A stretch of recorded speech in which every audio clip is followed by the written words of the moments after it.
Welcome to Kibbe on Liberty. I'm in Mexico City at the Mont Pelerin Society meeting, speaking with the famous entrepreneur Ricardo Salinas, who is an education disruptor, an enthusiast of Austrian economics, and just a hard-nosed fighter for liberty. We're going to talk about everything from education to the Austrian theory of money to why Bitcoin is better than fiat currency, which is a shit coin. Check it out.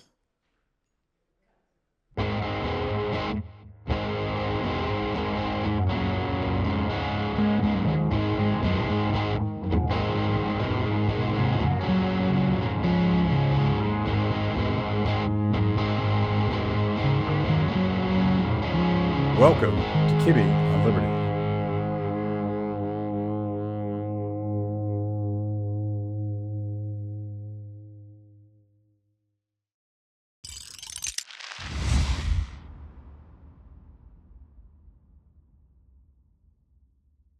Ricardo, thank you so much for doing this. It's an honor to talk to you. All right, I'm glad to be here.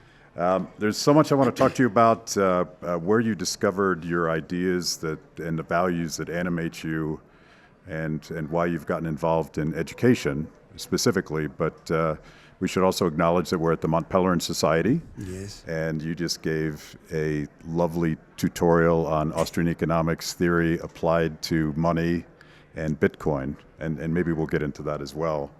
And you mentioned something that I had never heard before, that goes to the first thing I want to learn about, which is, how did you get turned on to the ideas of liberty? Yes. It's a long story. It runs in the family. My father was always a very much of an intellectual. He was a businessman, but his true calling was writing and teaching. And so he was very much involved in the ideas that got planted in my brain when I was a young guy, in the 70s and the 80s. We had this culture clash, the hippies, the drugs, anti-war, the Soviets, different era. And he introduced me to these philosophers and writers, all the way from the classics, from Locke and Hume and Smith, all the way on to Mises and Hayek. And it was a very interesting thing, because I was being taught at the same time a course of the London School of Economics on economic thought, which is completely wrong. It's totally Keynesian theories. And we had a ball tearing that apart. And of course, that was not viewed very well in the academic circles. Actually, it got me expelled from a school. And so I've always been a rebel at heart. I don't like people telling me what to do or how to do it. So you got expelled from school for thinking the wrong ideas? Yeah, from the Tecnológico of Monterrey. I was in the economics career, I don't know what you going for the title in economics, and I got into a big discussion with a Keynesian professor. So I started asking him all sorts of insistent questions until he lost his cool and kicked me out. So that's why I switched to study accounting. And I'm an accountant, but I'm an economist at heart. You mentioned that your grandfather actually hosted Ludwig von Mises. Yes. in Mexico City? In the 40s. My grandfather invited Ludwig von Mises for a series of talks, and then he went off to Guatemala and some other place in South America. Yeah, that was sort of the original spark of light that got into my family through my grandfather and then my father. That must have been his visit to Francisco Marroquin? Absolutely. Yes. So there's a strong strain of libertarian Austrian economics thinking throughout Latin America. I think so, but now I'm not sure if this visit with Mises was, because this was in the 40s. I'm not sure if Marroquin was existing there. Yes. But I know that he did go then later. Yes. What I've heard you also quote Ayn Rand. I'm a big fan of Ayn Rand. Yes, I am as well. Well, let me pitch you on this idea I have. Ayn Rand, sometimes I think gets turned into a caricature of someone that only cares about the individual and is sort of the rugged individualist that doesn't care about the rest of society. But every one of her novels, her heroes and heroines eventually risk everything to create a society where everyone can prosper. So even though that individualism is in there, but there's also that responsibility that comes with liberty to maybe help lift up your fellow man by introducing these ideas, turning them on to the potential to create and build. Well, if you look at it, her characters, the heroes, are not money-grubbing, profit-seeking, greedy billionaires. Not like that at all. Huh? They have ideals, and they're willing to risk and to put everything on the line for such ideals. Does this sound like a selfish, money-grubbing individualist? No. The problem is that, the modern society is conditioning us to be a collectivist society. And the collectivists hate it when somebody shows up with some individuality. They'll shoot him down immediately. Yeah.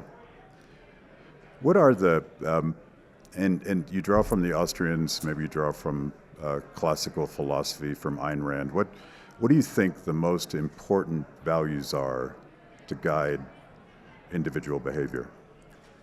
Yes, because values are a different thing from economic principles. Yes. But yes. So respect for the individual and his freedom. I think that is the core value, because when one looks at a picture of a slave, these black people that have been put in a ship and are dragged in chains and being sold in the market, is such a disgusting image, such a revolting image. So what principle is there? There's of course compassion, there's pity, there's a sense of injustice. But what's it all about? It's about their freedom being taken away from them, so that they're made to use their time and effort for the benefit of somebody else. That is the most basic principle, which is freedom and property, to start off. And then from then you can elaborate, some other good principles like compassion, empathy, the willingness to do something for others, which is a very natural human feeling, by the way. It's only recently that it's become to be seen as unnatural. And it seems that all compassion and help for the poor, and it has to be done by the government, because they are really compassionate people, working for the government, and they are really empathic in the government, and they really don't care about their own interest. Yeah.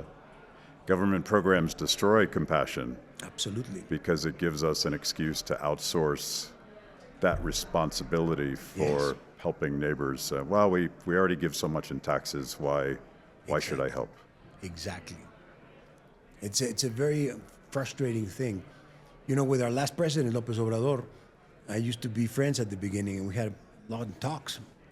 And then I figured out how he was taking advantage of me and lying to me all the time.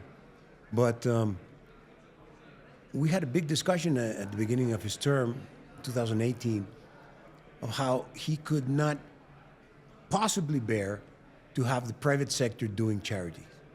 It was all to be done through the central state. And he made a lot of changes to the legislation so as to impede the private individual from being able to donate and get a tax break, or even for foundations to operate.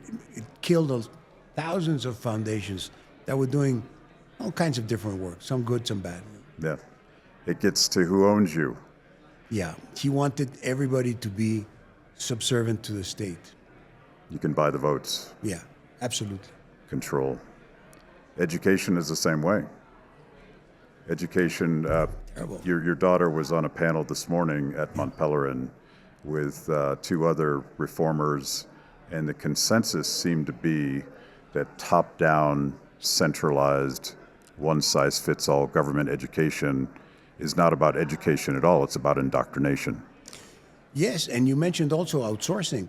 It's also a cop-out on the parent side, say, oh, we're going to outsource our education to the state because we can't afford anything else. Well, then you get what you pay for. I think that the responsibility of families,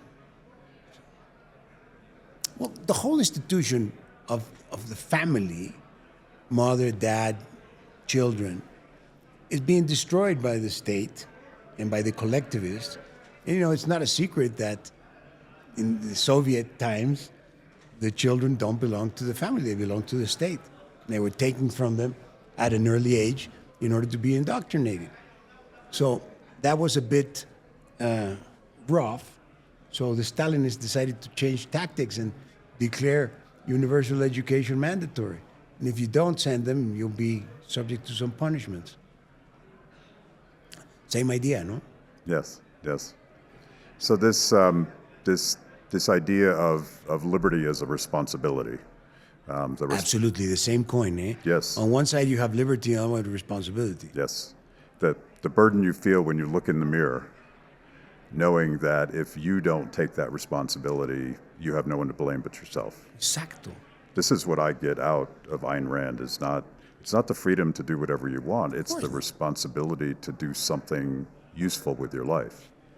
Absolutely, and to be able to stick it to these collectivists who make you feel bad because you think differently. So how do you survive? Parasites. Yes. On your X account, this is the limit of my Spanish, but you say the state is not the solution, it's the problem. Yes, yeah. And the second sentence says parasitos, and I assume you're talking about the government, possibly. What the second says what? Oh, how's my Spanish? Parasitos? Parasitos. Okay. Parasites. Yes. Yeah, parasites, of course. They're all parasites. They live off everybody else's work. You have no pity with them. You get them all fumigados, When you put the dogs with ticks in the tub, insecticide, how do you call that? Yes. So you are a very successful businessman in Mexico. How do you survive as a businessman with these ideas that surely upset some of your political overlords? Yes.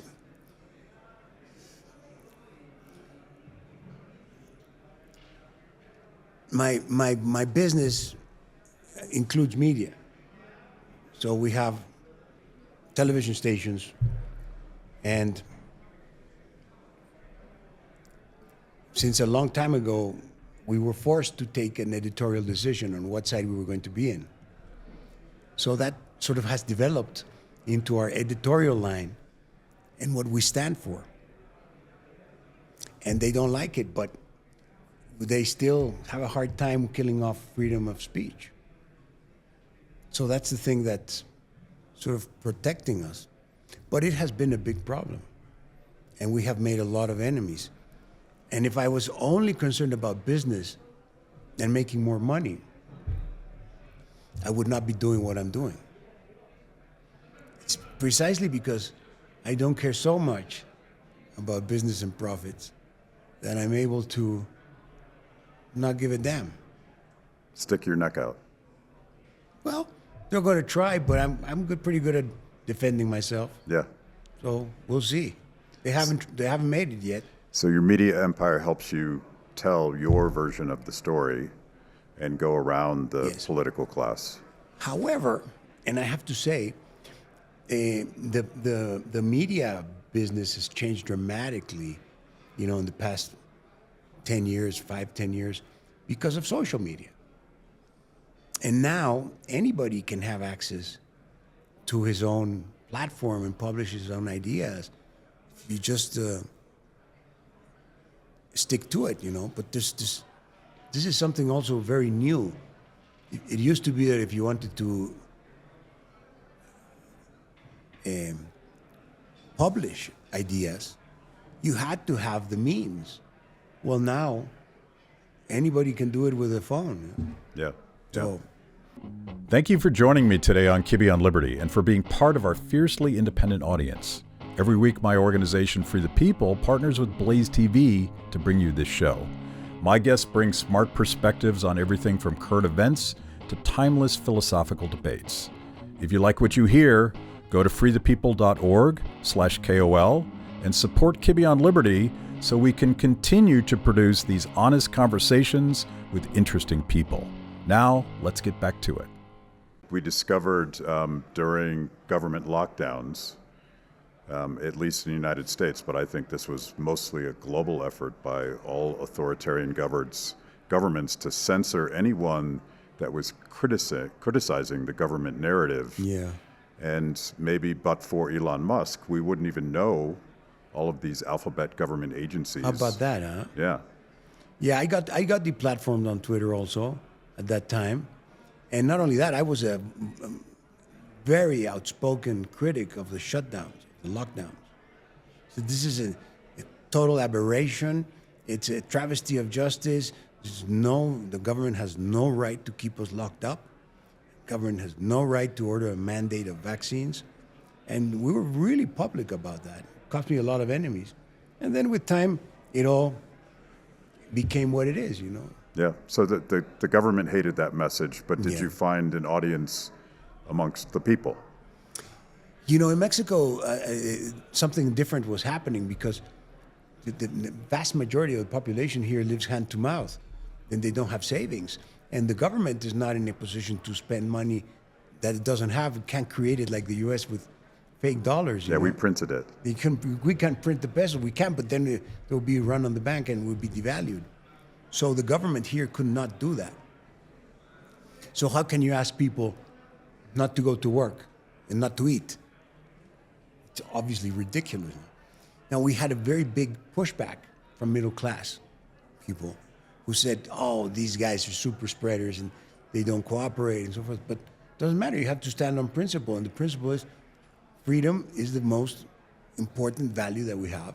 It's not going to be put in jeopardy by some bureaucrat, no?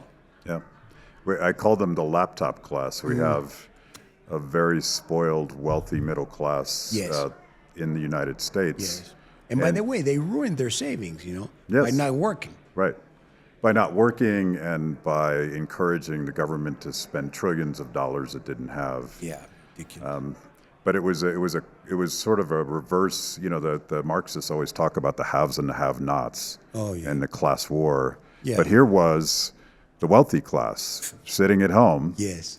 demanding that someone bring them their Uber Eats to their front door, but they were still sort of dirty second-class citizens because they were super spreaders. And then they came up with this idea that some things were a vital necessity, Yes. right? Okay, but so what? If you lose if your refrigerator conks down, is it vital or not? For you, it is. I mean, for somebody who has one, it's not. So Yeah. what is vital? Yeah. We had a government agency determining essential workers and non-essential workers. Essential, yes, of Yes. course. Sounds like something It was Joseph a Stalin. disgrace. Let me tell you, the worst country of all was Peru. We had a very good business there with stores and banks and things. They shut us down, and 12 months later, we weren't able to open. So we had to leave the country and leave everything thrown to the dogs. It was amazing. Well, this might be a nice segue into education. One of the upsides of the horrible government policies, lockdowns, and mandating that people could not work and they could not travel and they could not work unless they had a vaccine. We also locked down our schools.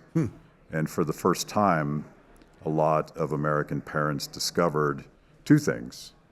One, that government education was centralized, almost stripping young people of their hopes and dreams, and the curriculum was also garbage. So we have At least it was good for that. Huh? yeah. So we have a bit of a revolution in the United States where a lot of parents are shifting away from government schools to alternatives, to pod schools, to homeschooling, to low-budget private schools, all of that. Is any of that happening here in Mexico? Well, I wouldn't say so, but in my case, I have three children from my first marriage and three from the second. So the first three, I outsourced the education to private schools in Mexico, and on the second, three, I said, I think I can do better than that.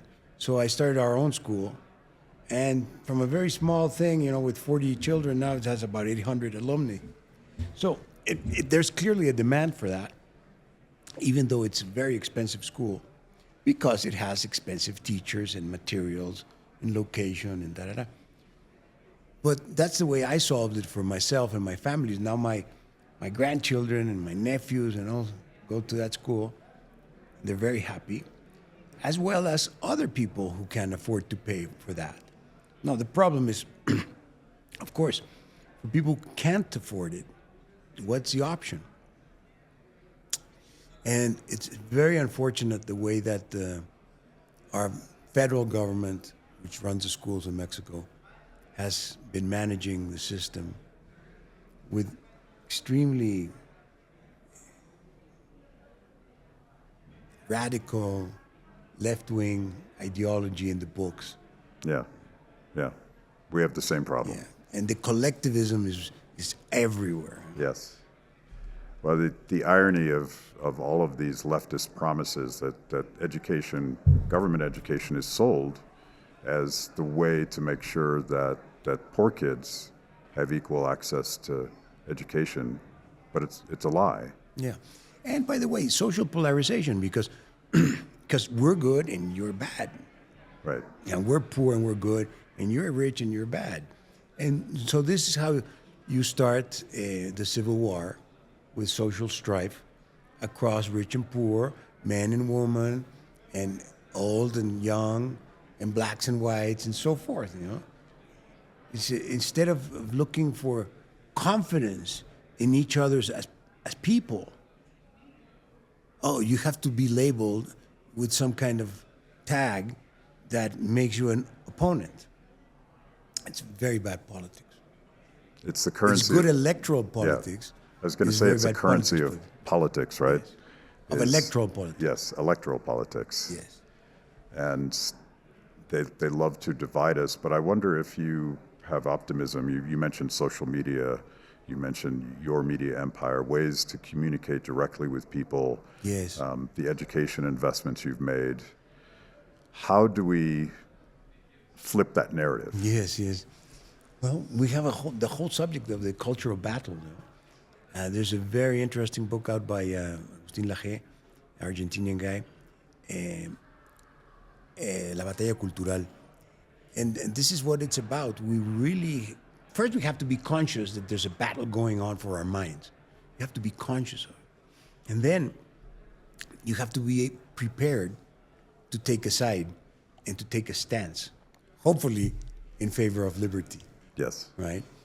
And we need to simplify the narrative so that normal people who are not intellectual geniuses can understand, that you can understand that you have to choose between being free or being a slave, between having your own stuff or having collectivist policies that disallow private property, between having innovation, which comes out of freedom, or having stagnation, which comes out of top-down management, and eventually having competition because everybody copies everything that we have, or having monopolies imposed by the government, and that eventually lead us to prosperity, which is good things for all, or lead us to misery, like we see in Cuba, Venezuela, and everywhere. It's not so difficult, Yeah. You just have to be able to articulate. Yes, we've all read all of these books. We've read Human Action. We've read everything by Ayn Rand.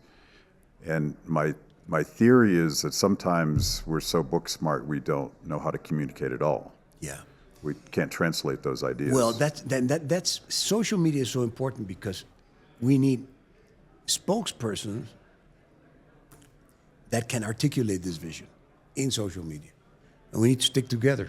Yes, yes.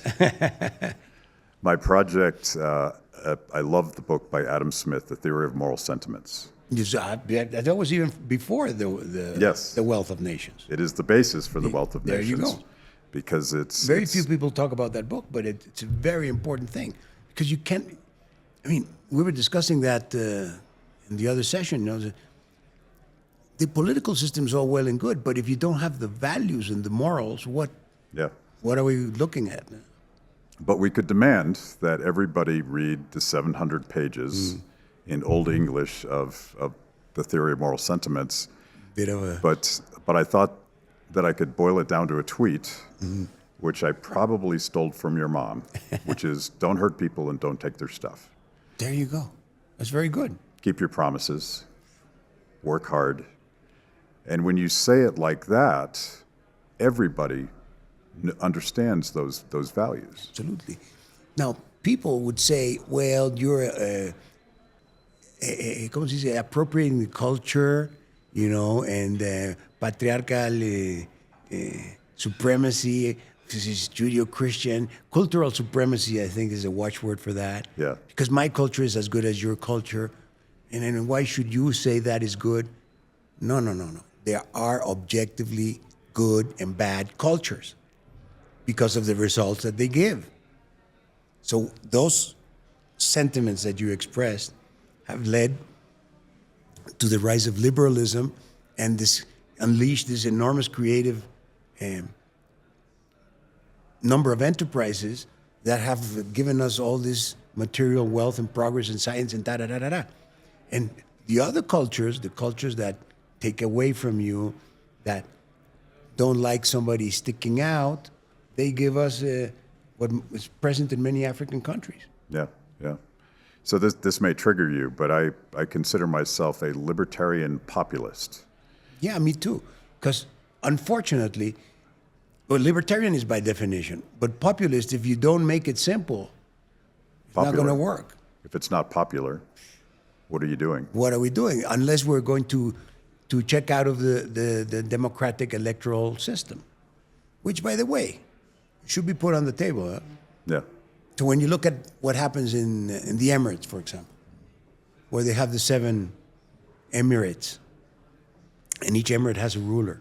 They're united as emirates, but they don't have elections, and they're doing pretty good. They have a rule of law. Yeah. Yes. Which is good. If you've made it this far into the show, it means I must be doing something right. Kibbe on Liberty is just one of the amazing products we create at Free the People. We tell emotionally compelling stories and produce educational videos for the liberty curious. Our award-winning documentaries personalize all things liberty, independence, creativity, hard work, integrity, and perseverance. After the show, check out our work at freethepeople.org. And if you like what you see, donate to support what we do. That's freethepeople.org. Now back to the show.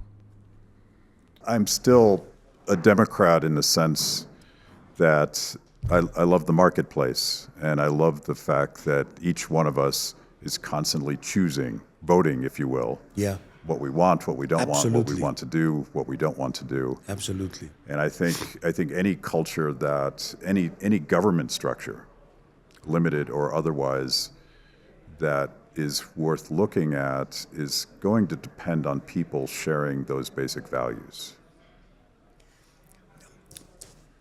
So the talk before this, where they were speaking about Denmark and how this Nordic culture is a very solid culture that creates wealth and cohesion and da-da-da.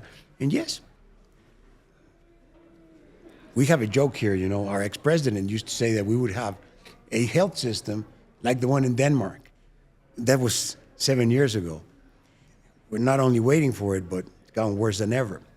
So Denmark for us is a kind of a sore spot. But my immediate reflection was Denmark has 7 million people. Just one suburb of Mexico has 7 million people. Mexico City has 23. The country has 130 million people. How in hell can we have cohesion and education at a general level that makes this reasonable? It's impossible. Impossible. Yeah, the Denmark myth that if you have sort of a monoculture, you can then create a useful welfare state, I think is precisely the wrong way to go. Like you need decentralized solutions to everything. Yeah. It seems to me that Denmark is kind of one of those gated communities that you have in the States. Yeah. You know, where you pay to get in, and you pay a lot, and then you pay for maintenance and to take the trash and take the water and everything. So you're paying for it, but you're getting the service, right? So you extend it a little more, and now in the Danish model, you get the education and the healthcare and the judicial protection, but the thing works for whatever reason. I don't know how. Maybe because it's small. But the moment you turn around here in Mexico and Latin America and many places in the U.S., it doesn't work. We don't have the basic thing, which is security. Our lives are in danger. If you walk out, you can be murdered. This is terrible. Why should we bear that kind of thing? Yeah. And the law will change by the minute. Tomorrow, the lawmakers get together and change the law and say the sun is not going to rise tomorrow. It's against the law. They can do it. And we're supposed to respect that law.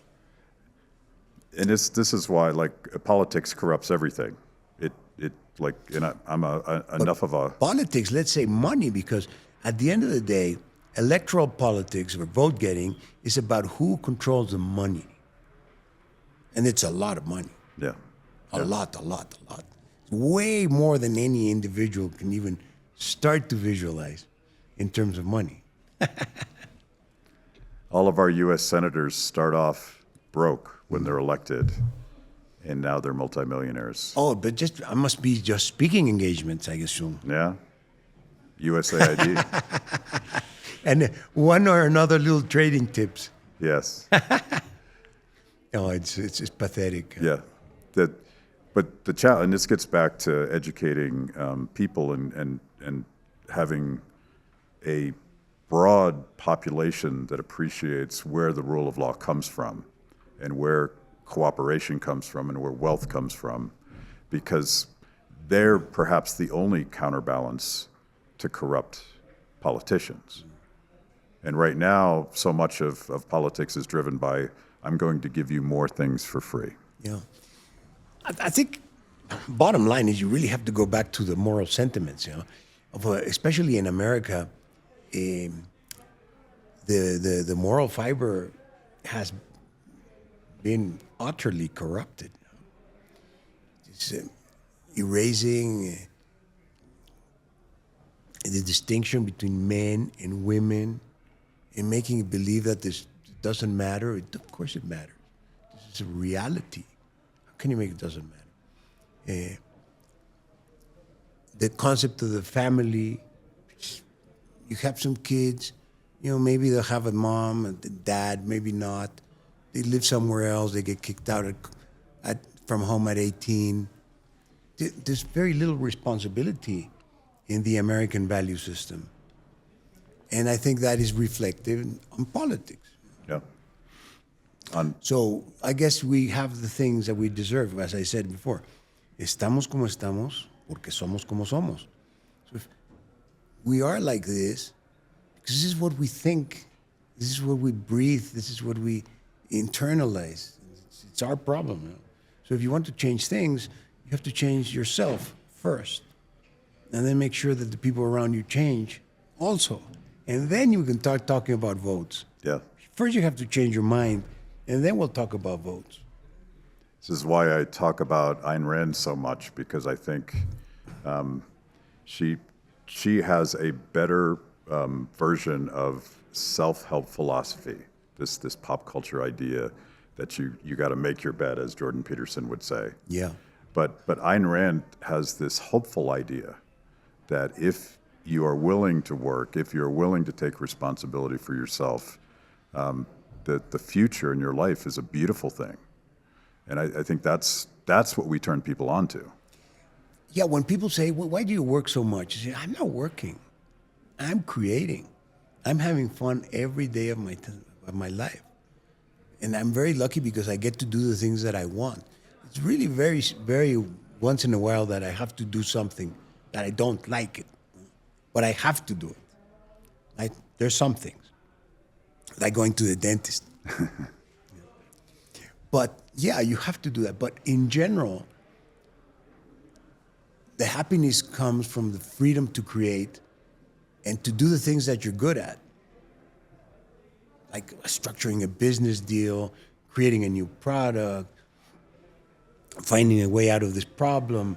I mean, this is a very challenging intellectual job, and it gives me a lot of pleasure in that. Of course, I make a lot of money, but that's not what's driving me. It's because I love what I do. It seems like that's a philosophy that undergirds your philanthropic efforts in education as well, to treat every student as an individual. That is a central point, because we're so unique and different. And that's why, the collectivists have the word equality. I hate equality. It's the worst word, and it's so vulnerable to criticism because we're obviously unequal. Everybody is unequal. Thank goodness. Otherwise, we would be just robots, looking the same, acting the same, thinking the same. Of course not. It's our unique individuality that gives us a personality and the possibility to do something outstanding or mediocre or really bad. And that is amazing. That's an amazing thing of humanity, how different we all are. So we should run away from the egalitarians as fast as possible. And be careful because they try to shoot you, They're aggressive people. Yes. They want to make you equal down. In the ground. In the ground, yeah. Equal in dirt. We're actually the philosophy of diversity. Claro. And Individual rights start with number one, the individual. Yes. Human rights start with the individual right. And this is something that, Hayek, my two favorite philosophers, if you will, are Friedrich Hayek and Ayn Rand. And she's the individualist. And he's the one that can explain how free people, with all of that diverse knowledge and different skill sets and different desires and different goals, how they can come together and create something bigger and more beautiful than any one individual could have built. But you can't do it without individuals. Of course, because everything that we see around ourselves and everything that I do is certainly a product of cooperation, of working together as individuals, united with a common vision, a common purpose, and then this amazing thing comes to pass. This is not an individualist type of job, Yes. Yes. It's unlike an artist who maybe would create a sculpture on his own. Modern day creations are much more a collection of different talents with the right leadership, absolutely. Yeah. Yeah, because talents without leadership will go in different directions. Last time I was in Mexico City, I had an opportunity to speak to some of the new students at the Universidad de la Libertad. Mm-hmm. And that culture of both individual responsibility and cooperation was so obvious. And they were so animated with this energy. Well, we have our experiment there with the university. It's very young. We're barely a year and a half old. We only have a few hundred students. But the best time to plant a tree is 20 years ago, and the next best time is today. So we start today, right? Did you do this because you were pissed off about getting kicked out of university? No, I did it because I need to have the cultural battle, the battleground for the culture war will be in the universities, in the media, in the social media. And I need to have these places where I can bring people from other places and be part of this battle. That's why I did it. You have other education experiments. Oh yes, of course. We have humanitary, which is the kindergarten to 12th grade, and then they go to the university, K to 12, and then the university, and then we have the Fundación Azteca schools, which are a very interesting experiment that my daughter has made to infiltrate the government schools with this virus of freedom. It's contagious. Well, Hopefully. yeah, as long as Hopefully. they don't stamp it out, yes. Let's. By the way, young people are natural breeding ground for this virus because they appreciate freedom. They have not been trained to be slaves yet. They're in the process. Let me geek out a little bit about Austrian economics and monetary policy, and go back to the panel that you were just on. All of these problems that are created by government are not possible unless they own and control and manipulate the currency. Obviously. That's what allows them to do all these horrible things, like wage war across the world at all times and in all places. The only way they can do this is because they can print damn money. It's terrible. The welfare state, Yeah, welfare state also. But the warfare state, I think, is even worse. far worse. Yeah. Yes. The welfare warfare state, that's what I call it. When I was a graduate student, I wrote a paper called Lawyers, Guns, and Money, Wow. which was the relationship between the creation of the Federal Reserve Bank and the endless wars that we have engaged in the United States ever since. Yeah. It's terrible, you know. America used to be literally the beacon of freedom. And people outside America would believe the home of the brave and the land of the free.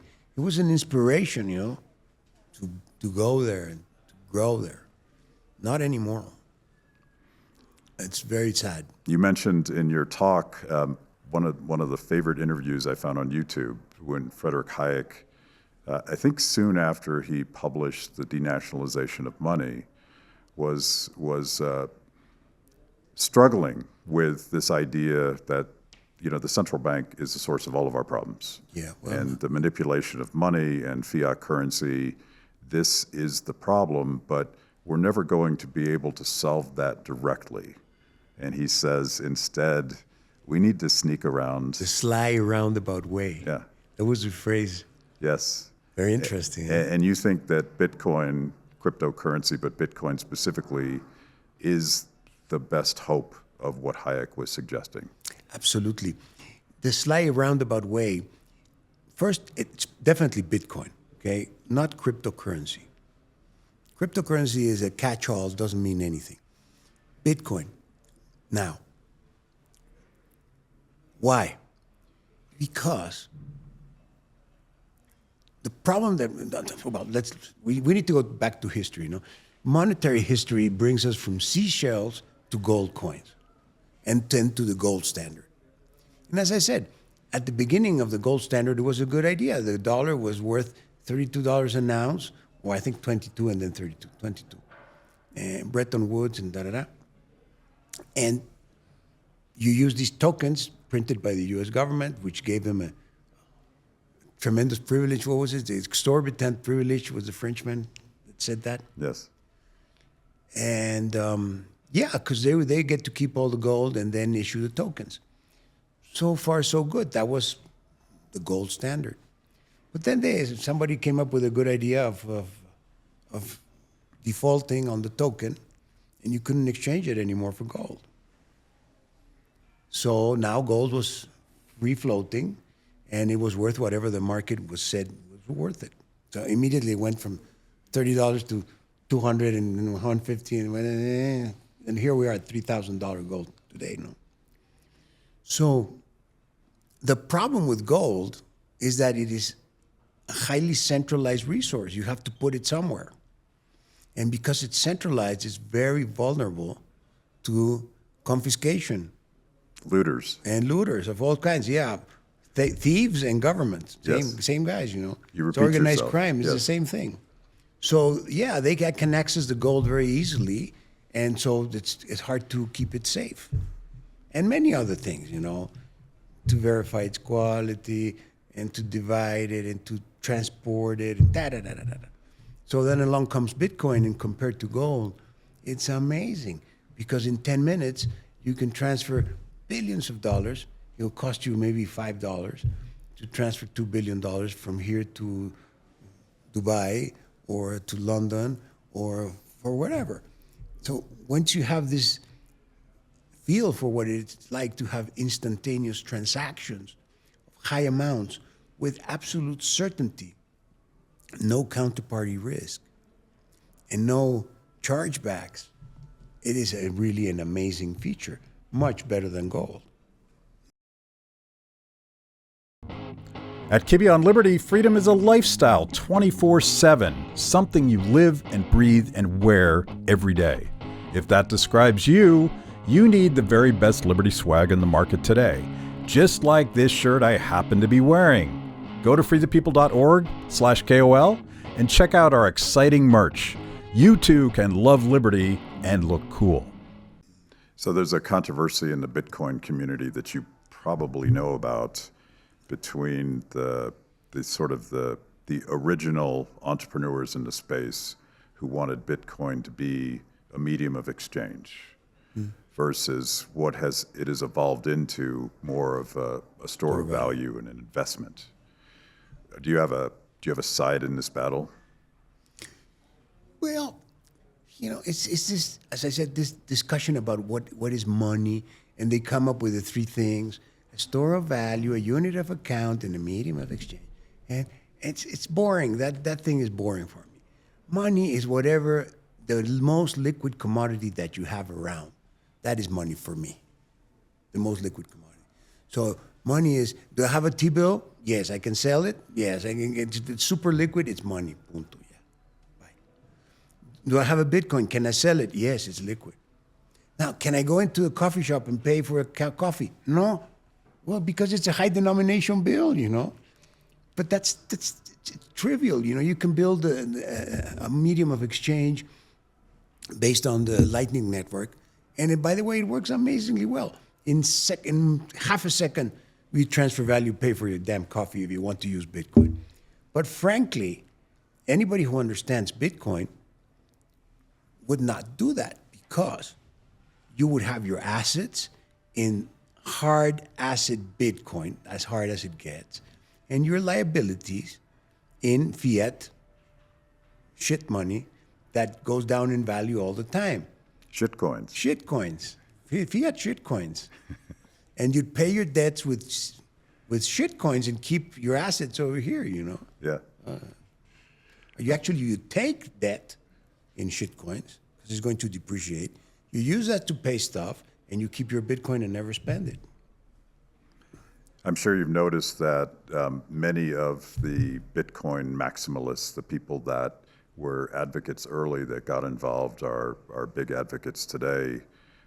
There's quite an overlap with people that have read some of the Austrians. Yeah. Because it's a different way of thinking about money. Because it's freedom. Yeah.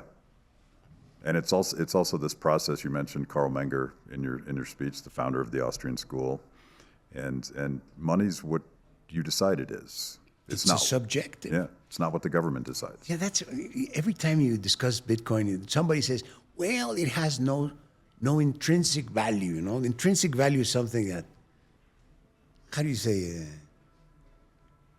a cop out from people who don't understand it. There's nothing intrinsic about value. There's no such thing as intrinsic value. All value is subjective. Everything is subjective. No intrinsic value. And what is the difference between investing and speculating? Just the guy who's speaking, it's the same shit. You're expecting something to happen in the future. But investing sounds better than speculating, for sure. Yes. So I read somewhere that you have 10% of your wealth in Bitcoin. Is that? Well, yes. Here's the deal. What is wealth again? So if you go and do your net worth and you say, well, I got all these assets and these liabilities as your net worth. So what are my assets? I have a lot of companies, and I own stock in these companies, and most of them now are private, so I control these companies, and they're my companies. And I have some partners. So if I added up what these companies are worth, it's a big number. But you know what? It's irrelevant because I'm not selling it and nobody's buying them. So yeah, this is very common in the financial circles in the U.S. Like, let's say, I don't know, Musk has 10% of Tesla. So it's very easy to calculate, well, 10% of 400 billion is 40 billion, and he's worth 40 billion. Right. Which, of course, is a total falsehood because the only way to have 40 billion is to actually sell your stock and pay the taxes. And then you'd have what? You'd have a deposit in T-bills. What do you do with that? You go buy some other stock. So why did you sell your stock in the first place? So it doesn't make a lot of sense. But what I do have is a liquid portfolio of liquid assets that I manage. And yeah, I have about 60 now because gold has gone up. Now it's about 37% gold, and the rest is Bitcoin and Bitcoin miners. But yeah, it's about 60-40 now because gold has gone up a lot. Thank goodness. Yeah, yeah.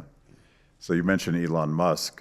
If you've been reading the news, there's a lot of vandalism. Some people say terrorism of Elon's Tesla, and not his, but just Tesla cars, Tesla dealerships. It's crazy people all over the world, huh? Yeah, yeah. It's amazing. But you seem to be a happy warrior. You seem to enjoy the fight. Never passed the occasion to get into a good fight. And I, my sense is, and he says this, that Elon's doing what he's doing now because he believes it's the right thing to do. I think so. And the question is, if there's a price to be paid for speaking the truth, for trying to liberate other people with the ideas of freedom, why can't we get more business people to step up? Successful people, not just business people. Yeah. Normally businessmen have partners and they have fiduciary duties, and that is a big deterrent right there. It's hard for somebody to act with full autonomy if you have partners and you can be sued and people can point your finger at it. Thank goodness, in my case, my dad and I are the partners and we agree fully, so that has not been an issue. But it's a problem. Now, if you're sole proprietor, I think Milton Friedman has a very good article on this, on the social responsibility of capitalism. We should go look it up. And he's talking about this. If you're a business manager, a very important guy and very solid guy, like let's say Jamie Dimon at Morgan, but he's not a full owner. He represents the owners. So any political position or charitable contribution, he should not be doing because he is acting in the representation of the shareholders, and he certainly does not have a unanimous consent to do whatever it is he's doing. You see what I'm saying? So that puts you in a no-go zone for the vast majority of businessmen immediately. It's only the sole proprietor who can act in an autonomous way.